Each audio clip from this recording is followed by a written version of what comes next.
Ooh, excuse me. I ask that you guys go ahead and tune in.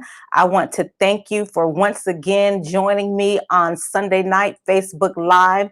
And if you've tuned in, I'm going to ask that you share this video on tonight. If you share this video, I believe that you're going to be a blessing to others as we talk about letting go of pride on tonight. That is going to be our subject. And I also want to inform you guys for the past few weeks, as we do the Facebook Live, I'm also doing a simulcast on YouTube. So if you know some people where they may not have a Facebook account, but they're able to go onto YouTube, let them know that they can also watch us on YouTube at the same time as well. So you can even go on there right now to YouTube. And if you want to text the YouTube link to someone, please feel free to do that. So I want to thank Deborah so much for joining in on this evening. Hey, Deborah, how are you? Thank you, lady, for tuning in. So I'm going to give some others some time to tune in tonight as well. And before we get into the lesson on tonight, we're going to do a quick review. This is part 4 of Pride. And when I first started off, I told you guys that we would be doing about 3 or 4 episodes on pride, but it is going to be another week. I thought this was going to be the last week, but I think it's going to be one more week. So we'll see. But I hope that you guys have been enjoying these episodes that I've been doing on pride, that you've been learning something from it, or either it's just been confirmation to you on some things. So, hey, Ma, I love you more. Thank you so much for tuning in. Hey, Nana, if you are watching, smooches. And so, again, it's been tonight is our 4 episodes, and we're going to have another one next week. Hey, Angie, thank you so much for tuning in. It is always a pleasure to see you. So the first 3 weeks, we talked about pride, and we talked about King Nebuchadnezzar, and we talked about pride being a person self-exalting themselves, getting the big head, having a big ego. We talked about pride being an attitude of self-importance, self-sufficiency, and also self-exaltation. And we gave the example of King Nebuchadnezzar taking credit for everything that he had done in his kingdom and not giving any credit to God, the one that had actually blessed him. He was like, look at everything that I've done. And because of his pride, he had a fall. And we said that pride goes, before a fall.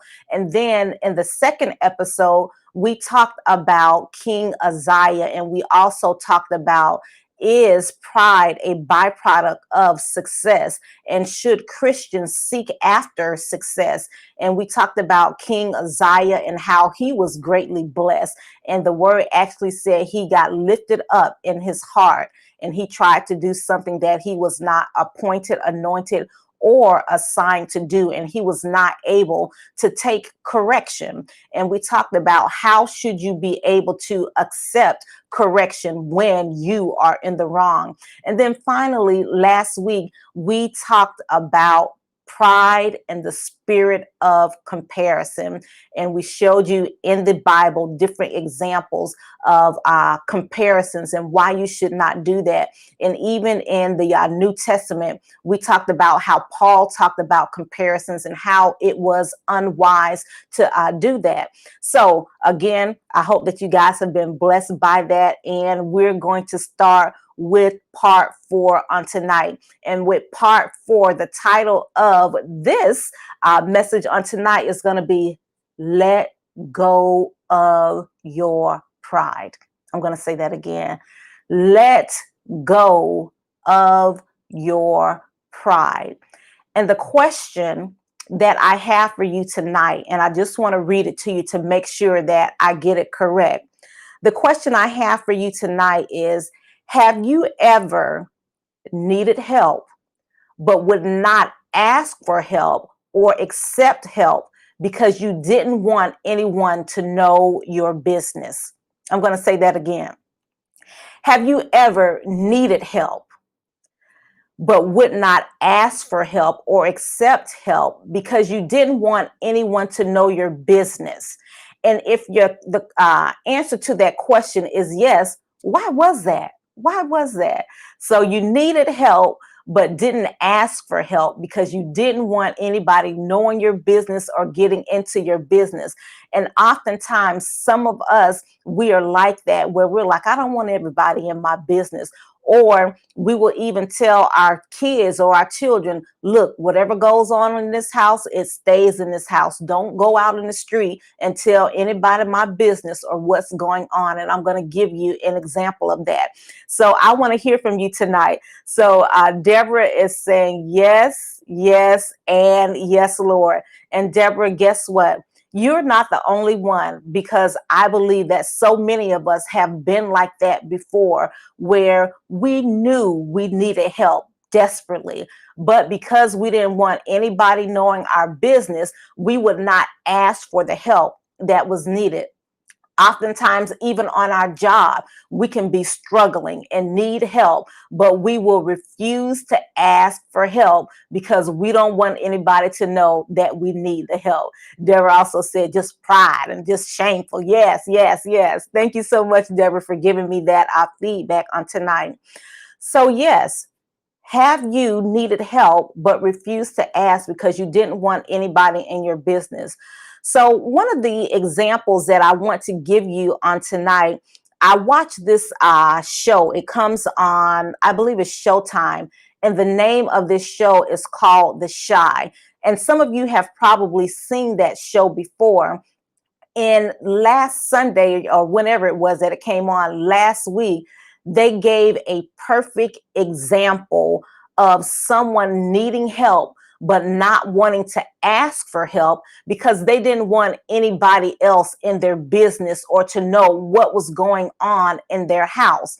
So in this movie, The Chi, there's this young man by the name of Big Papa. And, you know, he is a teenager, high school age, and Big Papa has a girlfriend by the name of Maisha. So one day, Big Papa goes to Maisha's apartment and he presents her with flowers. And she is so excited about the flowers that Big Papa presents to her. And Big Papa says, all right, come on, I want to walk you to school. You know, I brought my lady flowers. Now I want to be able to walk you to school, walk you to class. And she says to Big Papa, well, I'm not going to school today. And Big Papa asked her, how come you're not going to school? And she said, well, my mom lost her job and I have to stay here with my sisters and brothers while she is out looking for another job. And Big Papa, he began to look very concerned, and he asked Maisha, his girlfriend, what can I do to help your mother?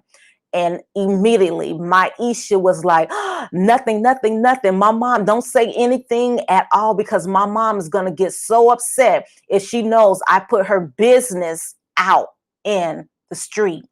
And so what I want to do is show you this picture from the scene in The Chi. So after Big Papa learns of the struggle that Maisha's mother is going through, the fact that she has lost her job and now she is struggling to pay rent and perhaps struggling to put food on the table for her children, Big Papa then goes to his dad, who is a pastor of the church, and says, Dad, this family needs help. The mother has lost her job. And Big Papa and his dad, they go to the house and they knock on the door of Maisha's apartment. And Maisha's mother comes to the door, and immediately it's so funny because when she sees Big Papa and this pastor standing at the door, she nonchalantly says, I've already accepted Jesus Christ. And so the pastor says, I'm not here for that. And so she asks the question, well, why are you here? And then finally, she invites them in. And as you can see in this picture, they're all sitting down on the couch. And the pastor pulls out an envelope that has some money in it and then presents it to Maisha's mother.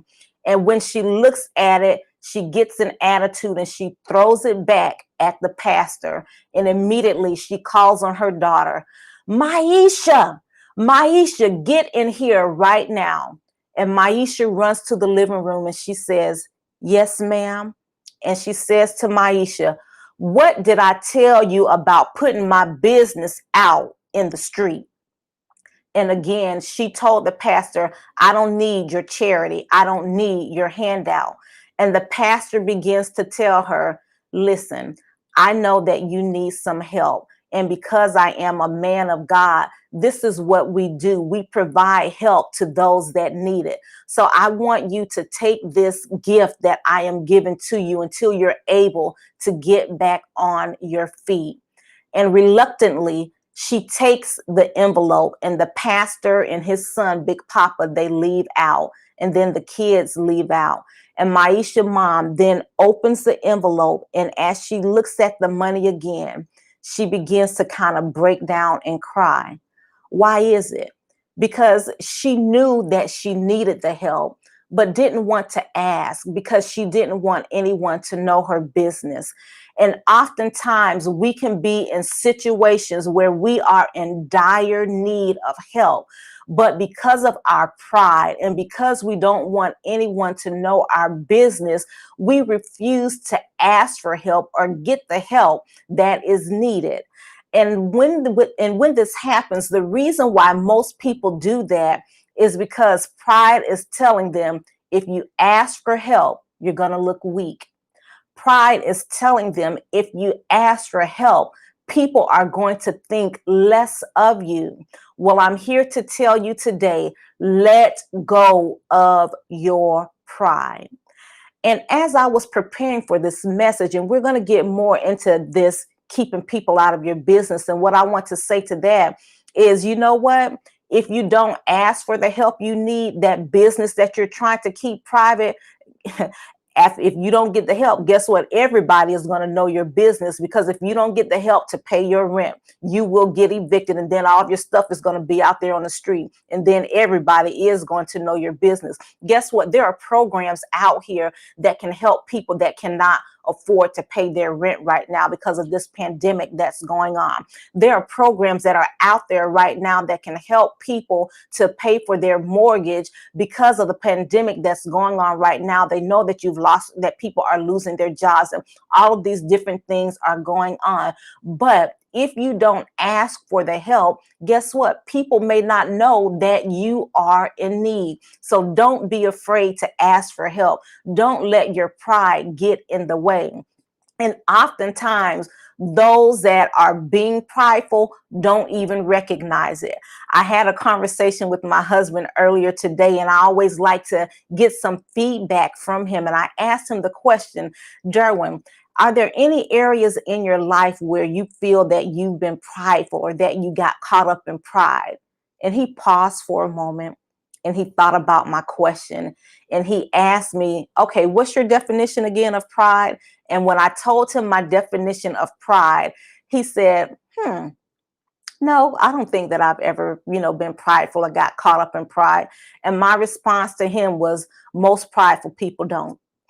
Now, I wasn't saying that to him to be mean, but I was saying that to make a point, because it is so true. And I wasn't saying that to say to him that you are prideful, but most people that are acting in pride or that are being very prideful in a negative way, they don't recognize it. And so that goes back to my statement that I said earlier. Sometimes it is so easy for us to recognize pride in others, but not recognize it in ourselves. And tonight I want to go over 3 areas where you can be able to recognize pride in your life. There are 3 areas where you will be able to recognize pride in your life. And those 3 areas are, if you are the type of person where you cannot admit when you are wrong, guess what? More than likely, you are being caught up in pride. Number 2, your refusal to ask for forgiveness can be a sign that your pride is getting in the way. And then finally, number 3, your refusal to ask for help, again, is another way that signifies you have allowed pride to step in. So the three areas in your life where you will be able to recognize pride, you may be able to see it in others, but you can't see it in yourself. Well, if you have a refusal to admit when you're wrong, it's pride. If you have a refusal to ask for forgiveness, it's pride. And if there is a refusal of you to ask for help, guess what? That is pride showing itself in your life. So what am I going to do on tonight? I'm going to give you some biblical examples in each one of these areas. And I want you to remember, again, when we talk about pride, we're talking about pride being an attitude of self-importance, pride being an attitude of self-sufficiency, and pride being an attitude of self-exaltation. So your refusal to admit when you are wrong and your refusal to ask for forgiveness. Again, a lot of times we get into situations where it is just so hard for us to admit when we are wrong. And that's because we don't want to appear like we are the weakling. We don't want to appear like we are just, so weak, and we don't want people to think less of us than we would want them to. So I gave you the example of King Uzziah, where he was in the wrong and he went in the temple and he tried to light the incense on the altar, and he would not admit his wrong. But then I want to give you the example of David. And many of you know the story of King David and Bathsheba. And in the story of King David and Bathsheba, we know that King David took another man's wife. He laid with her. She became pregnant. King David brought her husband back from the battlefield. And because the husband Uriah was an honorable man, he did not go home to be with his wife, but he stayed with the other soldiers. And as a result of that, King David, because of all his authority, because of all his royalty, and because of all of the power he possessed, and being caught up in pride, having the big ego, he had this woman's husband killed. And when the prophet came to him and gave him this story about a little lamb, and this story or this parable was actually about David killing the husband of Bathsheba. And David said, whoever this person is, I will deal with him. And the prophet told David, you are the man. You are the one that was in the wrong. You were wrong for sleeping with another man's wife. You were wrong for killing her husband. Look at how much the Lord has blessed you. And guess what? If that wasn't enough for you, the Lord would have blessed you with more. There was no need for you to go and take another man's wife. So what am I saying to you on tonight? Look at everything the Lord has blessed you with. There is no need for you to be jealous, envious of anything that someone else has, because if you want something more, or if you desire something else, all you have to do is ask of God. And guess what? He will give it to you. But my point that I'm trying to make tonight, and that I want you to see, is immediately when David saw his wrong, when David saw the error of his ways, immediately he was able to say, God, forgive me. I'm wrong for what I have done. I have sinned against you. And because he did not stay in pride, and because he admitted his wrong, and because he fell on his knees and cried out to God and repented, God forgave him. Now, there were some consequences that went along with that, but I want you to be able to admit when you are wrong. There are going to be some times where you do some things and the Holy Spirit will convict you. The Holy Spirit will touch you, and he'll, give you a little nudge to say, now, Nicole, you were wrong when you did that. You need to go and ask for forgiveness. And a lot of times we will get caught up and say, I didn't do anything wrong. They were in the wrong. I'm the one that always has to ask for forgiveness first. How come they can't ask for forgiveness? You need to be quick to forgive. If you want your Heavenly Father to forgive you of your sins, you need to be able to forgive others. So don't let pride get you stuck in the mode where you cannot ask for forgiveness, even though you may not think that you've done anything wrong, even though you've been the one all the times before that has gone and asked for forgiveness first. Don't let another time stop you or you get caught up in pride. Oftentimes in marriages, this is what happens. The husband or the wife will say, I'm the one that's always asking for forgiveness. I'm the one that's always going, and I'm the first one to say, honey, forgive me. Listen, it's okay. Don't get caught up in self, because if you do, your pride is going to ruin relationships. Not only will your pride ruin relationships that are horizontal between you and friends, between you and loved ones, between you and co-workers, but it will also ruin that vertical relationship between you and God. So don't be hesitant or refuse to admit when you're wrong, and don't refuse to ask for forgiveness. I remember a couple of weeks ago, I did something, and it was something real small, and my mom made a comment, and I thought to myself, oh, I must have offended my mom. So let me go and ask her for forgiveness. And I called my mother and I said, Mom, I said, please forgive me for what I said. I didn't mean any harm, and I didn't mean to put your business out in the street. Because that's so funny, because that's exactly what she said. And she's probably gonna get mad with me now. She was like, girl, why did you put my business all out in the street on Facebook? And I was like, Mom, please forgive me. I did not mean anything at all. And that's what I mean. Sometimes it can be something so minor, but don't let the small things stop you. Don't be afraid to call someone and say, you know what? I did such and such, and I want to ask you to forgive me for this. Because when you don't do that, guess what? You're not hurting the other person, but you're hurting yourself. You're hindering your blessings. You're blocking your blessings. So don't let pride stop you from admitting when you're wrong, and don't let pride stop you from asking for forgiveness. Now, the final thing, the point number 3 that I want to go over tonight, and this is the main point. Don't allow pride to stop you from asking for help when you need it.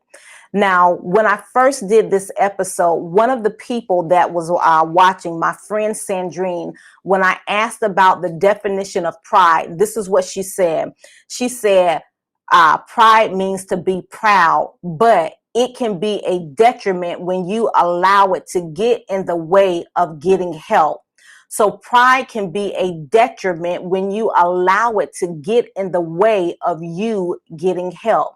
Now, my biblical example that I want to give to you on this comes from John chapter 4, verses 7 and 12. And again, this is very familiar, our story. It's about the Samaritan woman.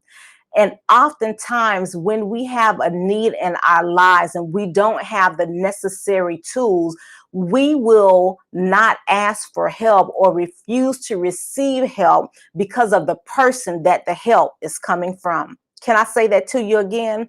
Sometimes we may not have the necessary tools that we need, and we can see someone that has the necessary tools to help us, but because of who that person is, we will refuse to ask them for help because we don't deal with them, we don't fool with them. Why? Because of their race, because of their religion, because of their sexual orientation. Now I'm going to get deep into this on tonight. So in John chapter 4, there's a story about the Samaritan woman, and it said Jesus had to go through Samaria, and it got to the point where he was so tired, and it says that he stopped at the well, and at this point he was tired and he was thirsty, but he didn't have the tools and he didn't have the means to get the water out of the well to quench his thirst.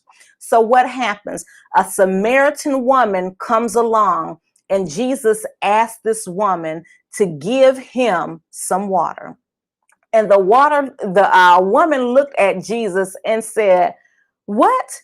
You are asking me for water? You are a Jew. You don't have any dealings with me, a Samaritan. You don't fool with us. So how is it that you are asking me for some water?" How many of you have been in a situation like that where you are at the place where you need to be to get what it is you need, but because you don't have the tools, because you don't have the expertise, because you don't have the experience, or because you don't have whatever it is you need, and there is a person that's right there that has everything you need, but you refuse to ask them for help because you don't fool with them. Why? Because they may not be of the right sex, because it's a female and you a man and you don't want to ask a female for help? Or is it because that person is of a different race, and because they are of a different race, you don't want to ask them for the necessary help, even though they have all of the tools you need?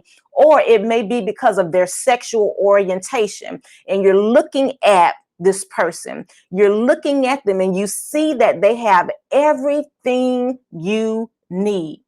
And we are like that. We will pray to God for help. God, I need your help in this area. God, I need you to help me with this. And then when God sends the help, you look at the mold that has been sent in, and then you act like you don't want to receive it. That's your pride getting in the way. And every time, your pride is going to cause you to fall. That's why my subject on tonight is let go of your pride, because there are many different ways that you can be helped. But if you don't want to accept the mode of transportation that your help is coming in, you're going to be left on the side of the road, and you will not be able to move forward. You will not be able to progress. So let go of your pride. Let go of your pride and accept the help that has been sent your way. Now, on the other hand, in this same story, Jesus says to the lady, guess what? If you knew who it was that was asking you for help, you would be asking me. So sometimes what will happen in our lives is people will come to us and ask us for help. And then depending on the way we respond to who it is that's asking us for help, that may be the determining factor of whether we will receive help at another time. Now, what do I mean when I say that? Sometimes you may have someone that may be of a certain position, of a certain authority, where they have what you need, but they come to you in disguise and they ask you for help. Why are they doing this? They're checking your character. They're checking the way that you're going to respond to see what type of person you are. And depending on the way you respond to their cry for help will determine whether you're going to get the help that you need in a later time or a future time. So be careful of how you entertain people, because you may be entertaining angels unaware. So when people come to you to ask for help, because they may not be of the right race, the right sex, or the right sexual orientation, don't refuse to help them. Jesus in the word says that when I was hungry, you did not feed me. When I was in jail, you did not come to visit me. When I needed whatever, you did not clothe me. And what I'm saying to you today is don't refuse to give a helping hand to someone based on your prejudices that you have on the inside. All right. So let go of your pride and remember that the help you're looking for, it may not come the way you want it, but you need to be willing to accept it any way it comes. You guys have heard the story where the man was on the top of the roof and the water was rising up and he prayed to the Lord, God, I need you to help me. God, send me some help. Somebody came by in a boat and said, I've come to help you. They said, no, I'm waiting for the Lord to come and deliver me. Then another person came by in another mode of transportation, and the man that was on the roof, the water is now up to his shoulders, and he refused help. And then somebody came in a helicopter and lowered a ladder down. The water is now up to the man's neck, and the man is saying, no, I prayed to the Lord and I believe that the Lord is going to deliver me. And then the water goes over the man's head and he dies. And when he gets to heaven, he asks Jesus, I prayed to you. I waited for you. I waited for you to deliver me, but you never came. You did not help me. You did not deliver me. And the Lord said to him, I sent help to you 3 times. I sent it to the man that came to you on the boat. I sent it to the man that came to you in the other mode of transportation. And I sent it to you and the man that came with the helicopter and let down the ladder. But because you did not like the way I sent the help or the mode of transportation that it was provided in, you suffered and you died. So what am I saying to you today? You've prayed to God. You've asked him for help. He sent the help that you needed, but are you willing to accept it in the mode that he's given it to you? So my question to you was, when you don't have the necessary tools that you need, are you going to be willing to accept help from someone that doesn't look like you, from someone that may not be from the same cultural background or religious background of you? And then finally, my question to you tonight is, when you are in need of help, are you willing to accept help from someone that has talked about you, from someone that has mistreated you, or for someone that has just totally, done you wrong? Have you ever heard this saying before? If he or she was the last person on earth, I would not ask them for help. Well, guess what? There's another story in the Bible, and that story comes from Matthew chapter 15. And many of you know this story in Matthew chapter 15, where there is a woman that goes to Jesus and says, Lord, my daughter is vexed with the demon and I need you to deliver her.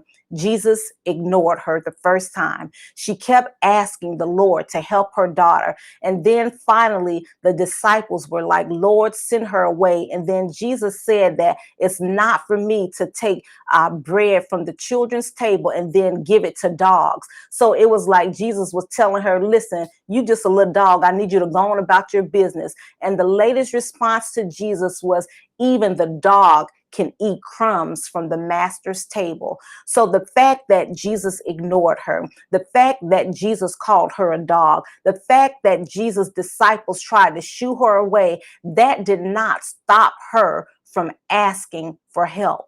So a lot of times we feel that, you know what, this person has mistreated me. This person has did me wrong. This person has ignored me. But this person now is the one that has what you need in order to help you out. Are you going to allow your pride to get in the way and not receive or ask for the necessary help? I'm telling you, your pride, you have to let it go, because if you don't let it go, you're only going to suffer. And if you have some that are connected to you, not only are you going to suffer, but they are going to suffer as well. Now, this picture that I have for you on tonight, and I'm going to get ready to close it out. I know that I've gone fast and my time is almost gone. When you look at this picture, a picture is worth 1,000 words. What do you see? This is a rhetorical question. When you look at this picture, again, I'm talking about letting go of your pride. And some of you that are watching me on tonight, you're just like this man in the picture. You're holding on and you're hanging on by a limb. You're stretched thin, but you don't want to let go of your pride. You don't want anyone in your business. You don't want anyone to know that you're struggling. And you see that there is an outstretched hand of someone that is willing to help you, of someone that's saying, just take my hand and I'll pull you up. But you're so busy holding on to your pride, and you're looking at your pride saying, if I let go of my pride, they're going to think I'm weak. If I let go of my pride, they're going to think less of me. If I let go of my pride, they're going to know all of my business. You're watching me on tonight, and you're holding on to that pride, knowing that you're struggling, knowing that you need the help. But I'm here to tell you on tonight, as long as you continue to hold on to that pride, guess what? It's going to bring you down low. As long as you continue to hold on to that pride, eventually that limb is going to break. You're on your job and you're struggling and you know you need help, but because you don't want to appear incompetent, because you don't want to appear that you're in over your head, you're holding on to your pride, and all you need to do is ask your coworker for help. You may be in a situation again where you are in your home and you think that you're about to go into foreclosure. You think that, they're about to evict you out of your house, but you won't ask for the necessary help because you're holding on to your pride, because you don't want to let go.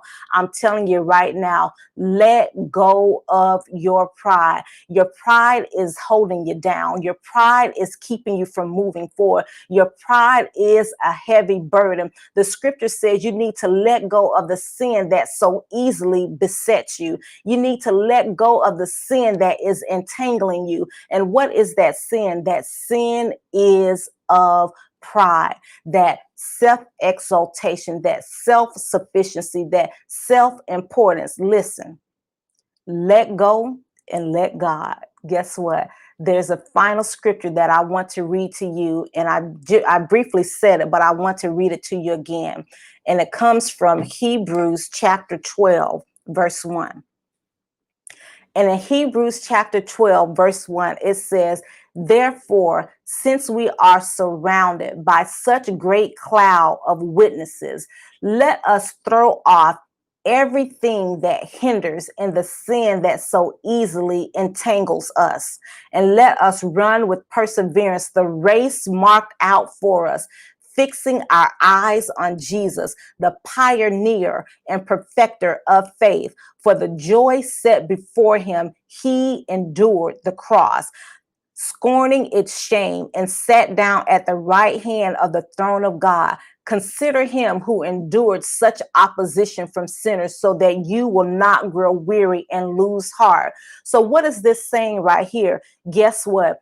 Jesus even had to let go of his pride. He had to endure the shame on the cross. He had to endure being stripped down to just this cloth around him. He had to endure people persecuting him. He had to endure people doing all manner of things for him. But guess what? He let go of his pride. Why? Because of the joy that was set before him. And what was that joy that was set before him? That joy that was set before him was you and I. He did not let pride get in the way of redeeming us back to the Father. So what are you letting pride get in the way of on tonight? If you let go of your pride, I believe that there's going to be a great reward for you. If you let go of your pride, I believe that you're going to be exalted in a way you never thought that you would. If you let go of your pride, I believe that miraculous things will take place in your life. Let go and let God be God. I want to say that again.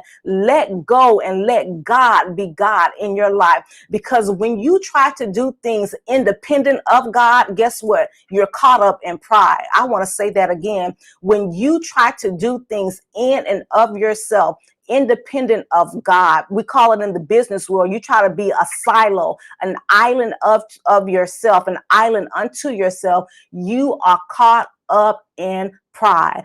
God says it's not good for man to be alone. And I want to say to you tonight, you're not in this by yourself. Can I slow down? Because somebody needs to hear that tonight. You're feeling like you are alone. You're feeling like you have no way out. And I want to say to you on tonight, it is okay for you to ask for help. It is okay for you to receive help. There are many scriptures in the Bible that says you have not because you ask not. Many scriptures in the Bible that encourages you to ask for the things that you need.